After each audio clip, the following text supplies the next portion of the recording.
and really kind of give you more of a background on this, we want to really say thank you to Facing History. Now, WKYC Studios have partnered with the organization Facing History and ourselves to design this panel here for tonight.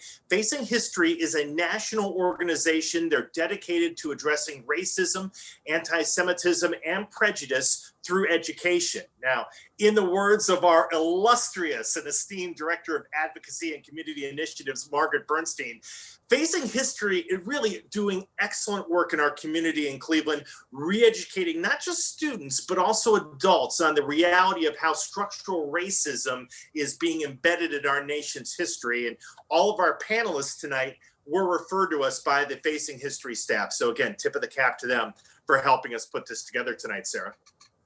Absolutely. I want to begin by taking us back a few months. On May 25th of 2020, Ohio was under quarantine. The stay-at-home order was in place. Many businesses around us were closed. And some 700 miles away in Minneapolis, George Floyd was dying.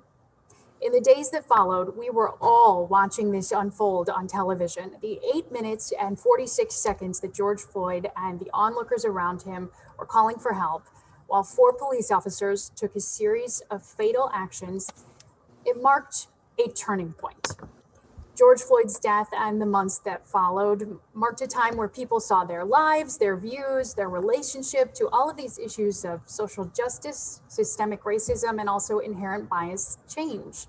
And so as part of WKYC's ongoing A Turning Point series, which will air again this upcoming Thursday at 7 p.m. here on Channel 3, we have collected all of you, this incredible panel tonight, with the help of Facing History for an unfiltered discussion. And the 4 of you we want to establish here are all Clevelanders who say you are amongst the countless Americans who recognize that moment this summer as a turning point in their own lives. Now, let's introduce for everybody tonight's panel. We've got 4 panelists with us. Joanna Brown is the Director of Equity and Inclusion Programs for Greater Cleveland Partnership. Karen Perko is the Director of Community Engagement for United Way of Geauga County. We've got Aneet Deshpande. He is the Chief Investment Strategist for Clearstead, an institutional and independent investment consulting advisory firm. That's a lot there. He's also a member, though more importantly, of Facing History's advisory board, as is a fellow board member, Bob Craig. He's the Chief Information Officer for the Baker Hostetler Law Firm. And Bob, since I introduced you last, I'm going to go to you first and ask you to kind of describe for us your aha moment, what brought you kind of to the point where you're coming with us tonight to talk about this. Sure, and obviously the George Floyd moment is there, but in my case, I just turned 60, and I like to read, and a few years back I read, in 2013 specifically, the book Strength to Love by Martin Luther King Jr., which is a compilation of his sermons, and just speaks of his courage, the anguish he went through to live out that life of courage. And then I read the book Just Mercy by Brian Stevenson, which was just an incredible story of his life. And of course, racism, in the worst kind of circumstances, resulting in being on death row. And I say all that because that also, as a white man, I was able to read those things, and they were heartfelt, and yet I was able to avoid the ugly reality of it all. And in some ways, equated to, that's just the South. That's what happens in the South. Then watching the movie Just Mercy, which came out in December of 2019, I literally wept because it made the reality so personal, so decidedly human, it was unavoidable. Then George Floyd. And when the camera panned, or more specifically, the policeman looked into the lens of that camera, and you saw no effect in his response when he realized that he was on camera, it just shook me to the core. And I decided that I had to do something. I didn't know what. I'll pause there because I could go on, but it's the moving to action was the aha moment for me. Excellent. Thank you so much for sort of opening up the floor for us, Bob. I think maybe we'll kind of go round robin on this and start with that question, and then we can kind of delve a little bit deeper into it. Joanna, I'm going to come to you next. Do you have a personal aha moment in connection to this? Regarding the tragedy that occurred with George Floyd, it was not new. It was surprising and startling to see yet again. But one of the things that was an aha moment for me actually occurred a little bit later, and that was seeing all of the corporations and organizations make statements and denounce what they had saw, and show their support for initiatives like Black Lives Matter. And it really showed that there was a will there, that if there was pressure, if there was public will and organizational will working together, you could see a modicum of change. And so that was my aha moment, that change is possible, but there are so many more things that have to occur outside of just wanting it. There has to be a willingness to do it. I want to ask you a quick follow-up, just because you also are in this space professionally as the Director of Equity and Inclusion Programs for the Greater Cleveland Partnership. Why do you think that was, that we saw so many corporations? It's sort of that it reached that swell, that it was crossing, from the personal level to the professional level for so many of these companies?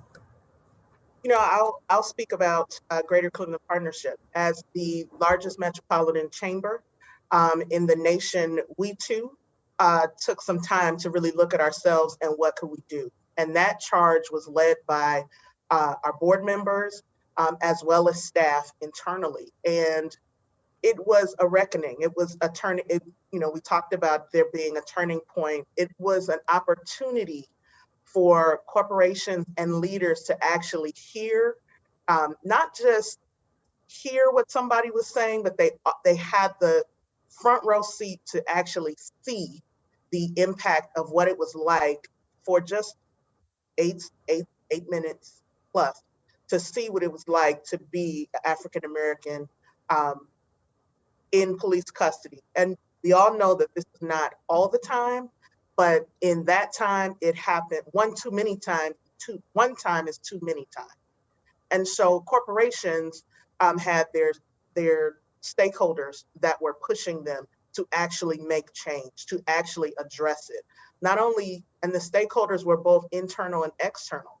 And so you get this swell, this, I want to call it, you have this forward motion where there's a lot of people that are signing on, to the point where the momentum of it carries the initiative forward. And that is what the public will, to actually see something different, to actually hold organizations accountable to, if you say that you are a company that supports racial equity or gender equity, that you actually follow through, and that it is not a perfunctory or performative statement. Sarah, let's bring in Anita on this, because you work in the financial industry, and kind of looking at your background, you've had experience witnessing structural racism in the industry that you've worked at, and you've obviously been successful at.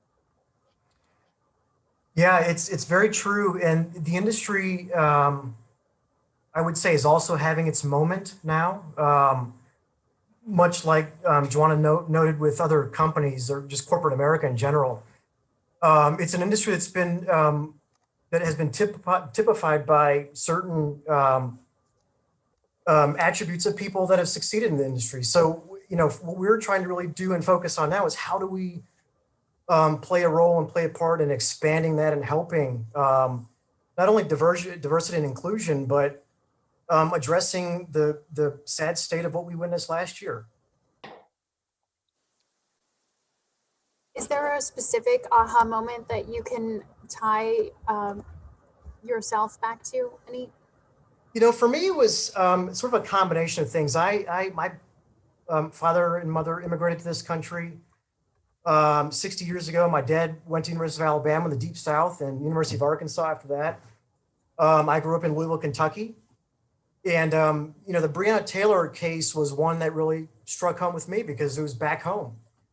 I have many friends on the force there. And so, the pain was felt by everybody in the community. That was a point of sort of, I think Bob mentioned a helpless feeling of sorts of, it's wrong. What do we do? How do we as individuals get involved?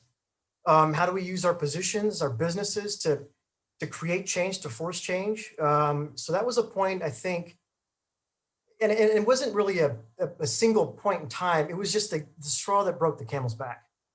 It was like an accumulation of things over the past 2, 3, 5, 10, 20, 30 years, growing up and witnessing and watching. And then at some point, for me personally, when you're a child, you're growing up, you're so self-absorbed, you can't figure out what it means, what it should look like. Everybody looks the same, acts the same. You're playing basketball, you're playing sports.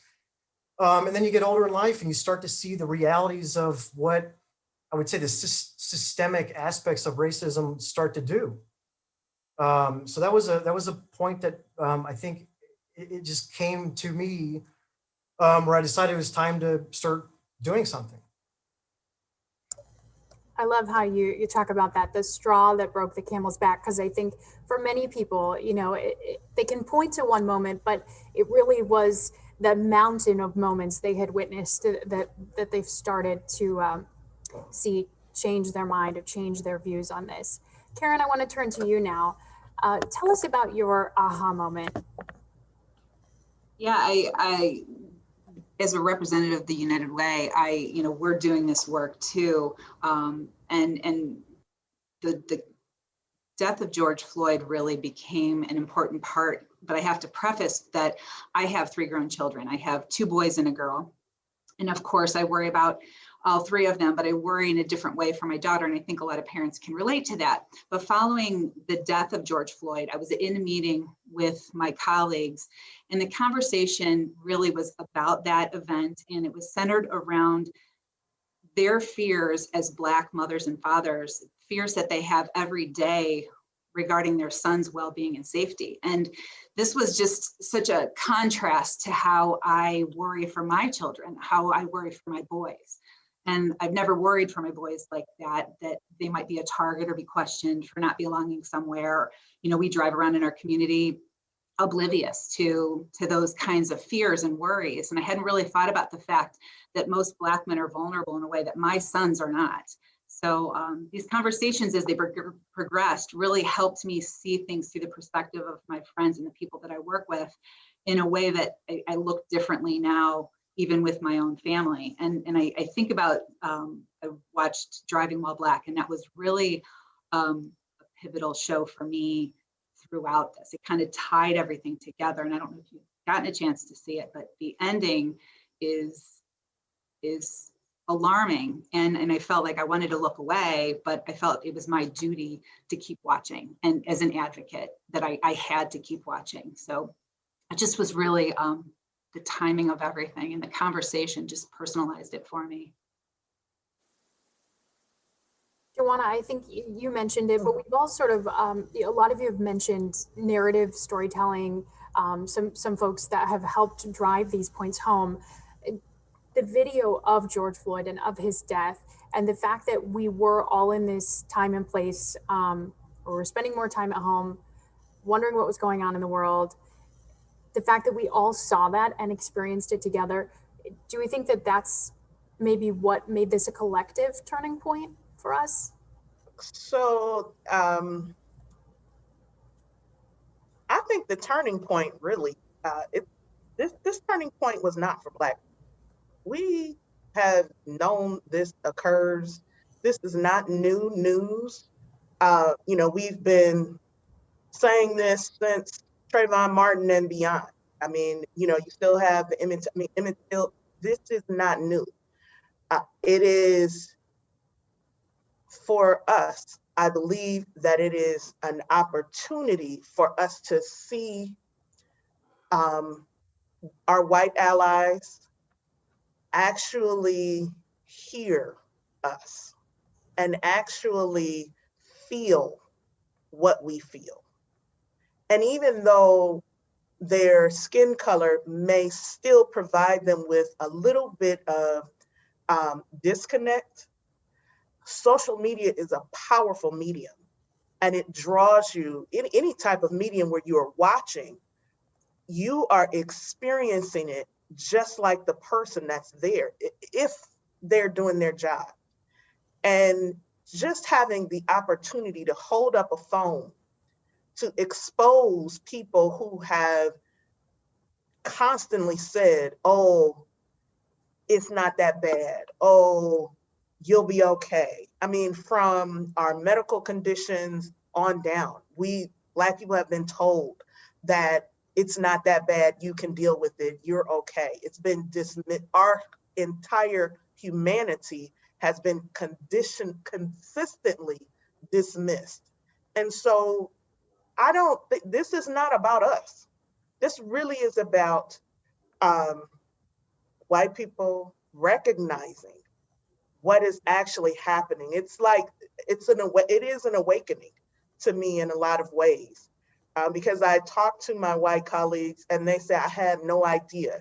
And I want to be astounded, but I often just shake my head like, I can't go a day without it. I have to know where I am. I have to pay attention. I have to be on guard. That fight or flight, I am always paying attention. And to be able to go through life and not know and not even recognize, it is a privilege that is not afforded to people of color on a regular basis. Recognizing that privilege, I think, has been so important, speaking for myself, speaking for white allies out there. I know, Karen, you mentioned a little bit in talking about your own family, how you used to think, or rather things that just didn't occur to you, things you didn't have to think as a result of your privilege. How do you think now? What do you think moving forward? I think that it really had to start with me. I had to kind of counter program my brain to really be more aware of times that I'm not inclusive, and just the lack of thought. And it's not, malicious thought, but it's just sometimes the lack of thought, the lack of putting myself into somebody else's shoes and seeing things from their perspective, and then being an ally just in advocating and not allowing conversation to take place, and teaching families to have open dialogue, because biases aren't permanent. We can change them. Bob or Anita, have either of you experienced something like that, where you used to think a certain way, or maybe there was a lack of thought in a certain area and now you do it differently? Oh, without a doubt. I describe this process as really kind of a complete reframing of my view of life, really. And I know that sounds melodramatic, but I'm the kind of person that when I do move to action, I become immersive in research, and the information I've consumed that is grounded in kind of historical fact. One book in particular, Stamped from the Beginning, from Dr. Ibram Kendi. There's been a whole series of books, starting with White Fragility, which was what really kind of rocked me at the suggestion of my 27-year-old daughter, by the way.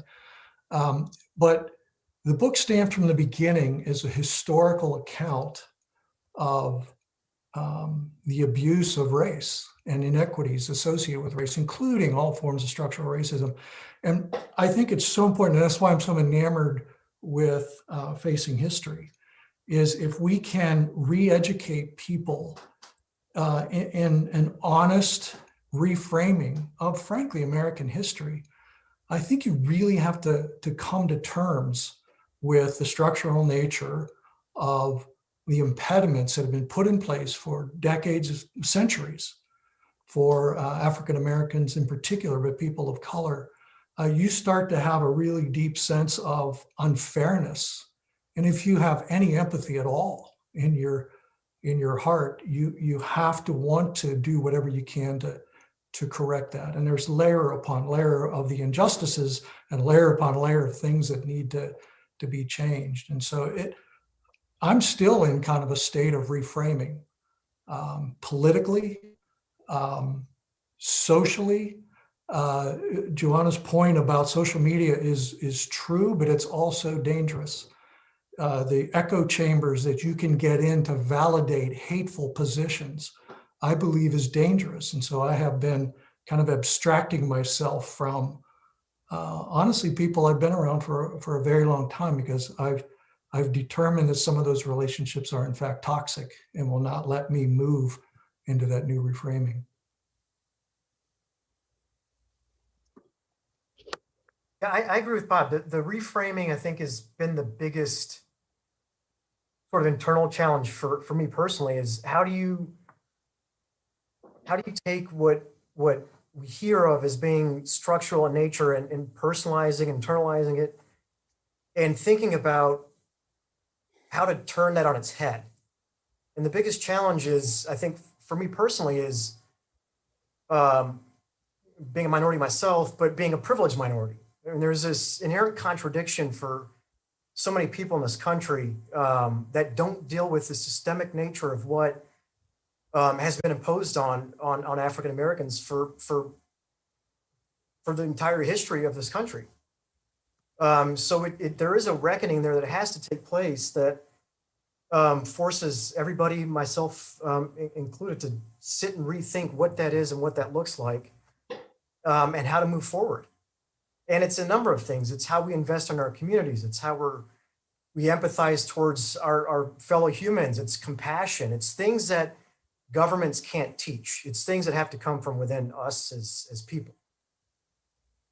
And you talked about how you noticed this in your field. You know, you noticed this in finance. And can you talk to how, I like how Bob called it, layers of injustice?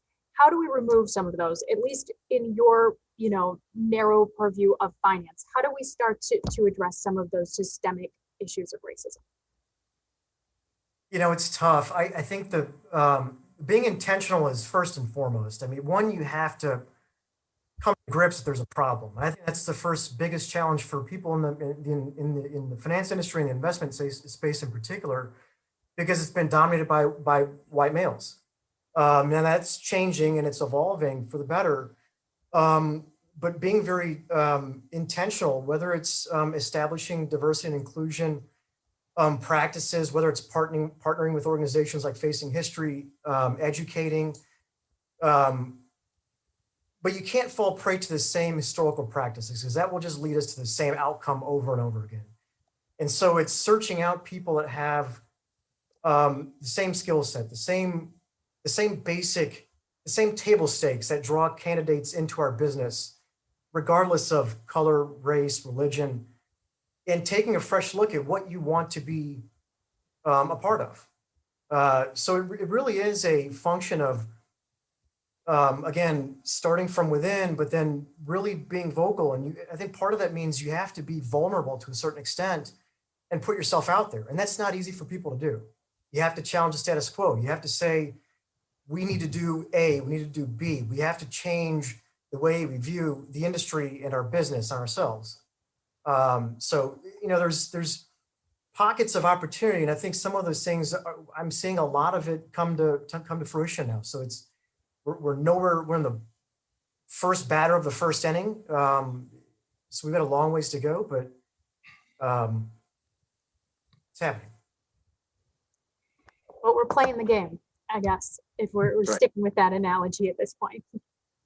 There's always, go ahead, Karen. I was just going to say, I think just having open dialogue like this is such an important part, and to just continue it, and to continue it in your communities, whatever they are, and just kind of push it out, just a little bit at a time, but, especially if you, like me, live in a community that's not very diverse, it's just really just having open conversation constantly. So one of the things that I just have to be frank, we have this notion that incrementalism is actually going to advance racial equity. It is not. And it continues to create a field of complacency, a nice bid for people to continue to say, okay, well, all right, well, don't push me too hard. Don't do X, just let me, okay, you've disrupted me. Now let me settle down and learn more about it and research and read every book known to man about racial equity and do all this research and deep dives and book clubs. And we find ourselves in this same spot a year later. And so one of the things that I want to point out is that we have to go beyond, I've heard my colleagues talk and I'm like, we have to go beyond intention. We're beyond intention. What we are at is a crisis, and the crisis requires emergency action, urgency. When you think of the response to the COVID-19, to developing the vaccine for COVID-19, what ended up happening was that the vaccines are built on existing research. So they didn't start from scratch, unlike a lot of people thinking that, oh, how did we get there in 10 months? Well, they didn't start from scratch. They started with existing research, and they were actually preparing for this to occur. Outside of that, what accelerated them for us to now have vaccines is that they actually had resources. They had a willingness to upend the process, to look at the process and say, this is not going to work if we are going to save lives. And that is the issue that is at hand. Lives are at stake. Black people are done dying, and you cannot continue to keep having conversations only.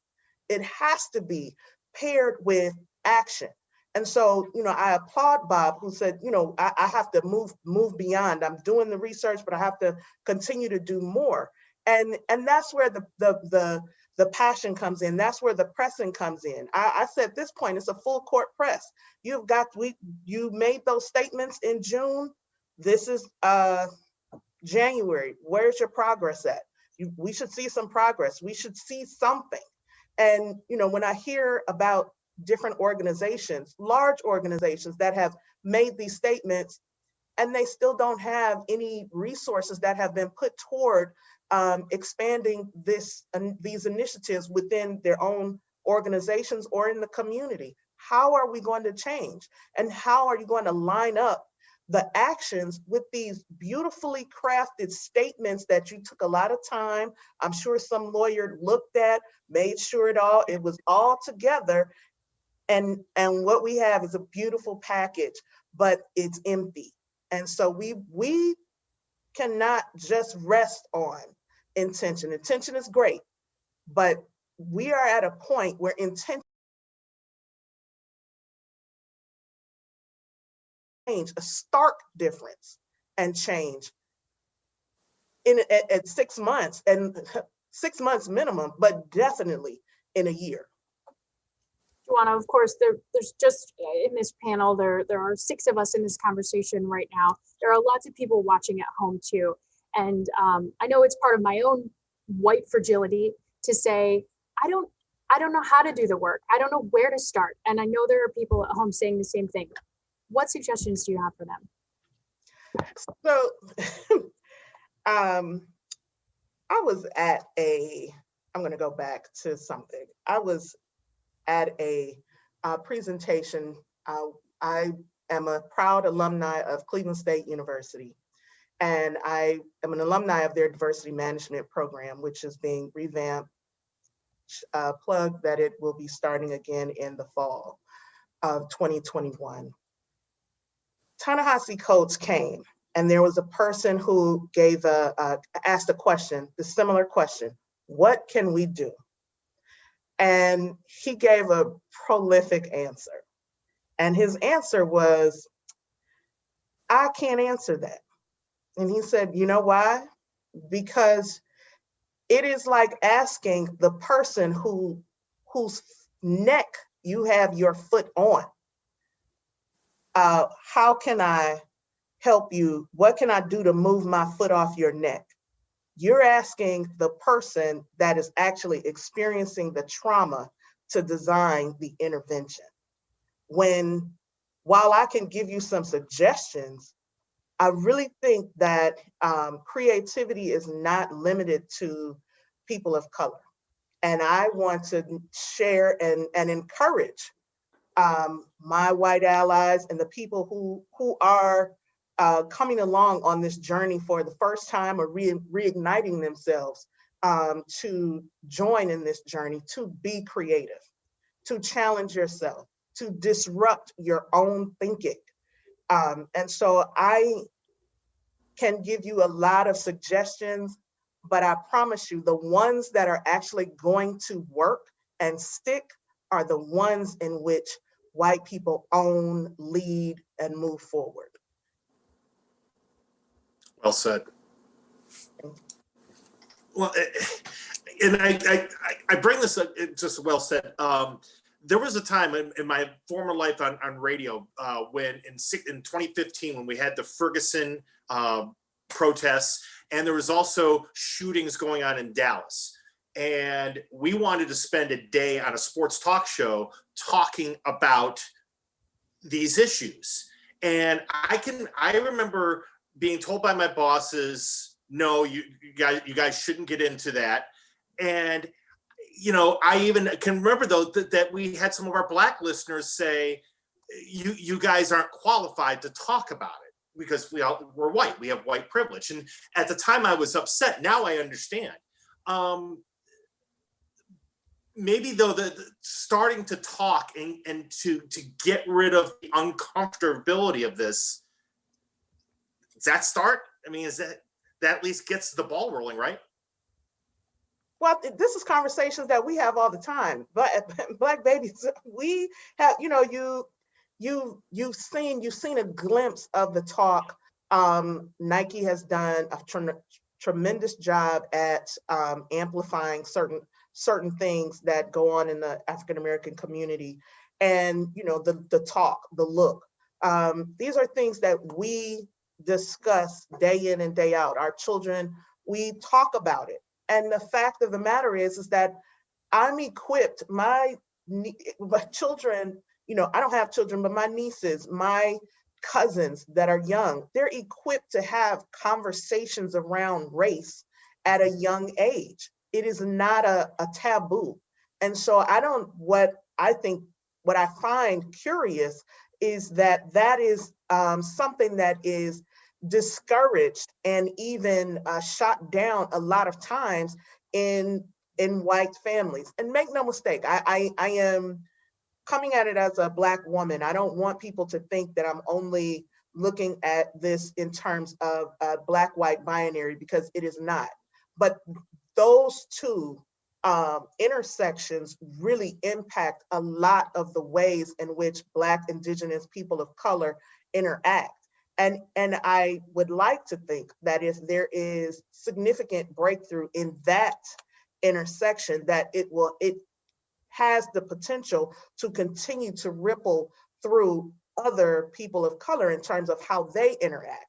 And so I normalize having the conversations. And if you have to start having the conversations at 70 or 80, that's fine. But don't just have it with you and one person. Have it with your kids, have it with your grandkids, and start to get past that fear, that angst, and question and interrogate your own self in terms of, why am I challenged to have these conversations about this?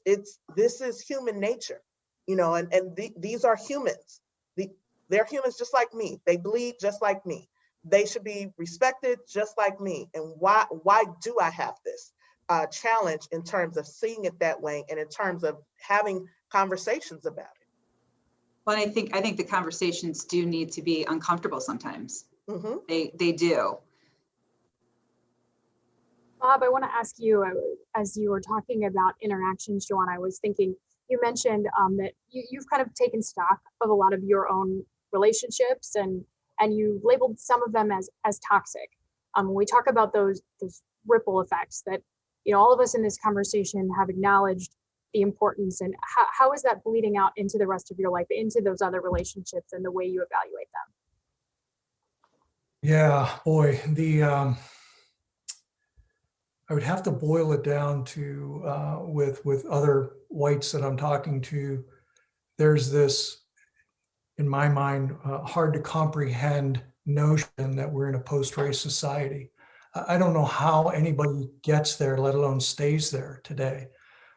Seeing what we see either on social media or on the mainstream media nearly every day, the tragedies. And then again, when I try to encourage to put it in the framework of history, a historical account, that at least a historical account you can debate, right?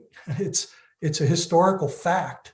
That's why I'm so enamored with the book Stamped from the Beginning. But the problem is the white privilege, right? If nobody's has to, they won't. And that's sad and it's tragic. And so I think elements of, I said, I confessed I'm 60, I'm newly 60, I'm getting used to that fact. But my kids are in their late 20s and early 30s. The combination of how my kids responded to the George Floyd murder and many of the actions prior to that, including protesting, the diversity of the protests that ensued was, just a glimmer of hope, it seemed to me. And so trying to have diverse enough conversations so that I don't feel like I'm banging my head against the wall with some of those relationships that clearly throw up their hand. We're in a post-race society, Bob, and they don't want to do the work of understanding what really has transpired throughout American history to put up so many barriers and impediments. And so that combined with, I have kind of a three-pronged strategy where I'm trying to lean in. One of them is supporting organizations like Facing History, because I believe education, for example, I'd love to see it if American high schools require Stamped from the Beginning as a historical curriculum, and then start some debates, start some uncomfortable conversations like that. So that's one example. And I'm a chief information officer. I've been in technology all my life. So I'm getting engaged with an organization that helps underprivileged people of color be trained to be developers and programmers. And that's done in conjunction with corporate sponsors who then turn those into jobs. So I'm trying to be tactical and also kind of broad sweeping in terms of the educational component. And then the last bit, and I'll stop, is I am so appalled by the manipulation that goes on in our voting today. Voter suppression is rampant, still is. I won't go too many layers into that because it would take too long, but I have since began supporting the NAACP in terms of their efforts to try and really attack gerrymandering, various forms of voter suppression.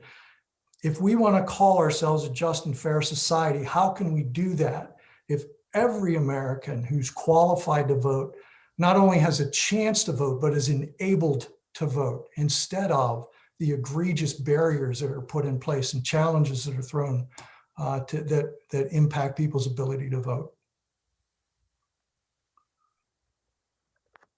Let's maybe talk about politics a little bit. I know I wanted to ask you about this, Joanna, because Margaret had briefed me after you guys had talked a little bit.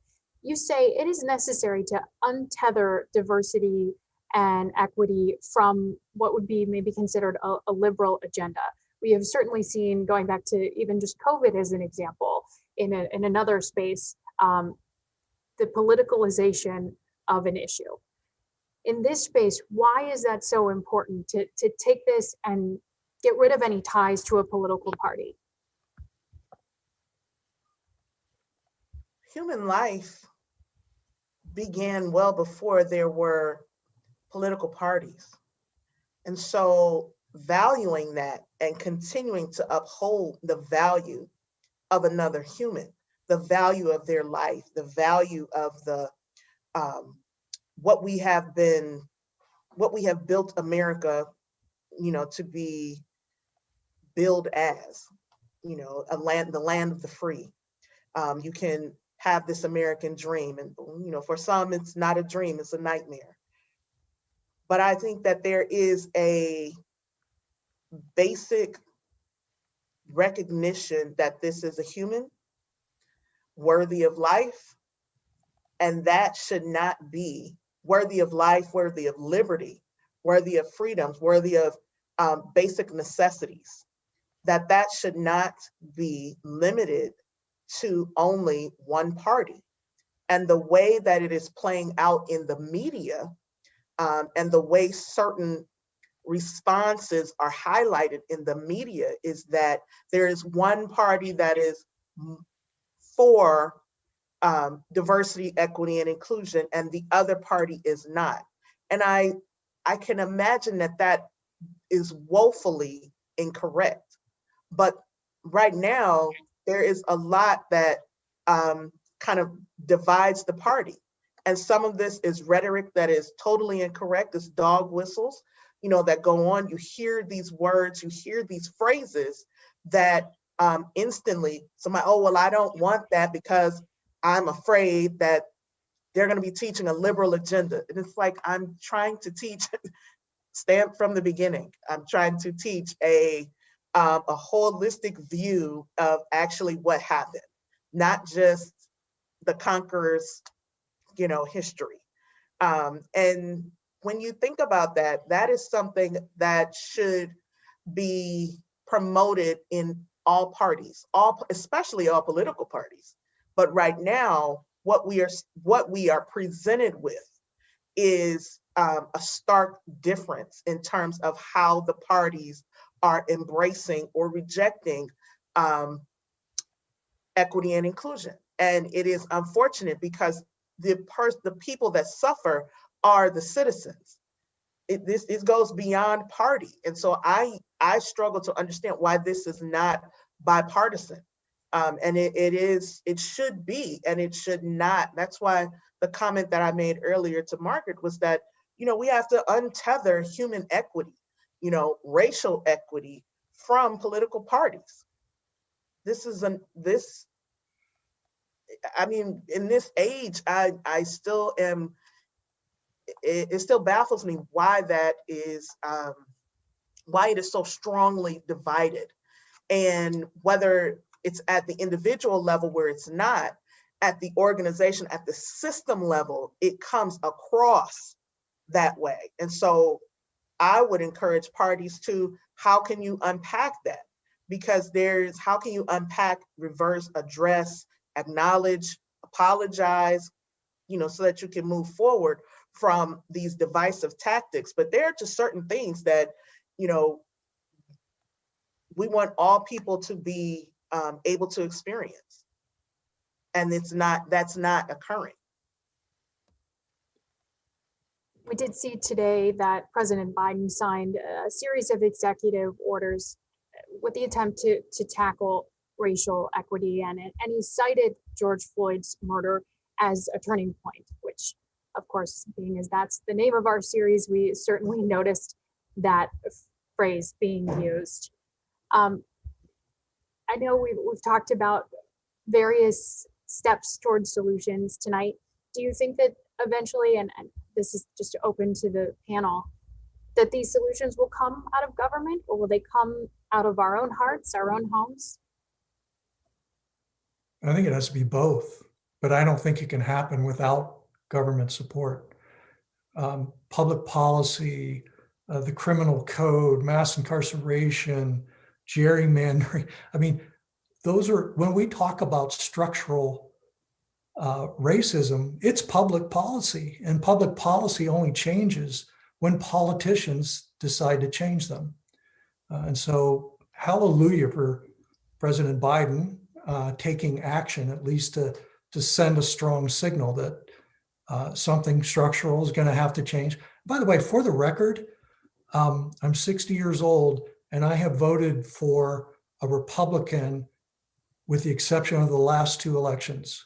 First time in my life, because my politics were historically very conservative.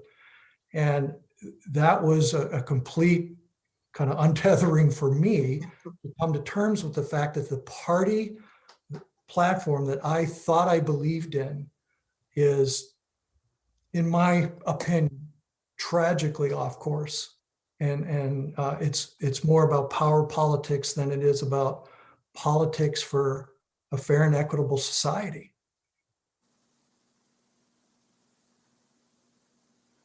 Did anyone else have reactions to the news today out of Washington? For me, I think it's as Bob said, it's a joint effort. It's a piece of the puzzle. I keep coming back to, what can we as individuals do? There's the societal aspect that government plays a role in, and there's the individual aspect, and it's sort of like, you can't boil the ocean, as they say, and so it's kind of like dropping a pebble in a pond. You focus one ring at a time, and the first ring is yourself. The second is, your friends and family. The third is your organization. The fourth is your community. So you have to figure out where and how you can interact in each of those rings. And the government obviously has to support that through policies and the appropriate structural changes that Bob noted. But, I think maybe this is too soft, or it's romanticism to a certain extent, but it's people, it's individualism, it's empathy, it's compassion. It's those things that are going to drive real change. Ultimately, I think things that the government does, they can be, on the surface, they can make changes. We can deploy capital. We can move money through those who need it. And that's all going to be very helpful and useful. But as long as there's some sense of, wait, what are we doing? That's a problem. And we have to fix that. So I think it's a combination of all these things. And, frankly, the private sector, I think as Joanna noted, they have to step up. Businesses have to step up. And whether it's investing in communities, whether it's stop talking and doing, whatever those things are, but turning words into actions, that's what we have to pivot towards. So I applaud the administration. We need that, but there's a lot more that has to be done. Yeah, and it's changing minds and mindsets and just continuing to make that shift. I agree. I think, when I look at the different executive orders that were signed today, and then adding on to Ambassador Susan Rice, her duties to address racial equity, it sends a signal and it does show that there is movement. What is going to be key is the resources and financial resources. I believe it was Dr. Martin Luther King who said that budgets are moral documents. And so if you do not have the resources behind the initiatives, executive orders will just be something that was signed. And so we really need to see budgets shifted. We need to see intentionality around where the money is being spent, what programs are being supported, brought back, revised, or pared back, so that we can actually see change. And so I'm encouraged, but again, it's new, it's fresh. This is I want to see the action behind the signatures. Well said. What are each of you prepared to do, or after we've talked about this, moving forward individually, besides what the government might do or what corporations might do? Individually, what are you guys taking from this to go forward?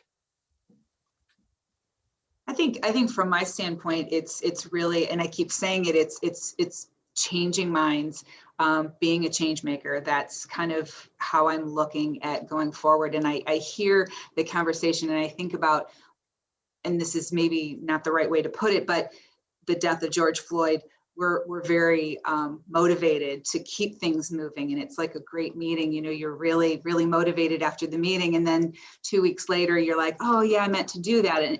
But it's not allowing that to happen, and to just keep driving. And I think, you know, from a work standpoint, really just keeping the focus ingrained in everyday life, and promoting. We're working on speaker series. We're working on just having open forums like this to just continue it. And like Anit said, you know, you can't boil the ocean. So one person makes a difference. Yeah, I think it really does need to be, in addition to all the big, broad issues we've talked about, it really has to be personal. One of the things I did after George Floyd, I've been in my firm for 24 years. And there were two Black women who have been worked with me for at least 20 of those years. And so I knew them, they knew me, we trusted each other. And I asked them, would you be willing to just give me some advice and counsel? Because I have a staff of about 150 people, and I feel like I want to impact them. I want to validate that these difficult conversations are not only important, they're crucial. And so I want to set the tone amongst my staff. And they were wonderfully gracious and continue to be that as we meet, and kind of advise me on how to address this issue. And I also have the luxury of being part of a firm who's been active in inclusion and diversity for some time. And so I could go into that with confidence, knowing that my firm has made statements, public and otherwise, and my firm has committed resources and funds. And so I, as an executive in the organization, can take that and apply it in my context, and hopefully just spark that ripple, right? I'm throwing my rock in the pond of my people, and we'll see how those conversations ripple out through their families and so on. Well, I want to thank you all for your time and for being so forthcoming. As we acknowledge, sometimes these these conversations can be difficult. They can be uncomfortable. And you are all so willing to be here tonight without knowing exactly what to expect, and to put this conversation out as well to our viewers and on WKYC.com. So thank you again. And we want to say a special thanks to Facing History. I know Anit and Bob, you're both very involved on the advisory board here in Cleveland with that organization. And I think they're doing some really incredible work that hopefully our students, our young people are benefiting from, so that they may grow up in history classes that look a bit different than the ones that all of us experienced. Mm-hmm. And also the work they're doing with adults, because we're not done yet either. We're not done learning, that is for sure. Any final thoughts before I release you back to your evenings? Sure. I just wanted to say thank you for the opportunity to share. You asked about the things that we're going to do personally. And I know for myself, I am making myself more available to have these conversations and to publicly advance this notion of racial equity. Greater Cleveland Partnership wants to be a leader in this area. We are. And so how can we continue to help? And so that is one way, professionally, but also publicly. Personally, I serve on the board of the Journey Center for Safety and Healing. And we have been on our own journey, making sure that both in how we service our clients, as well as a board, that we have been able to have these conversations. So I want you to know that it's starting, and it does. The individual approach is needed, because you never know who you're going to impact. And so just peeling that off and pairing the individual approach with the institutional approach, I think that we will see greater change. Thank you so much, Joanna. Any other thoughts? Thank you very much for the time. The one last thing I'd throw out is, I think once you have that moment, it's okay to say, I'm starting that journey today. And the one thing that's hard for people is accepting that it's okay to start that path today, whether you're 46, 60, or 23. That's not easy to come to grips with sometimes. Here, here. Everybody starts somewhere. Yeah. Right. Journey of 1,000 miles begins with one step, as they say. Well, Anit, Karen, Bob, Joanna, thank you so much again for your time. And we do want to say again for everybody that's watching this, you know, these are our four brave and wonderful individuals who Facing History hooked us up with for tonight's conversation, but it's just the beginning. We know that there are other aha moments out there, and WKYC wants to continue to tell those stories and to help those who haven't gotten there yet, who haven't begun that journey yet, to reach those first steps. So thank you all again. Thank you. Have a good night. Thank you. Thank you. You got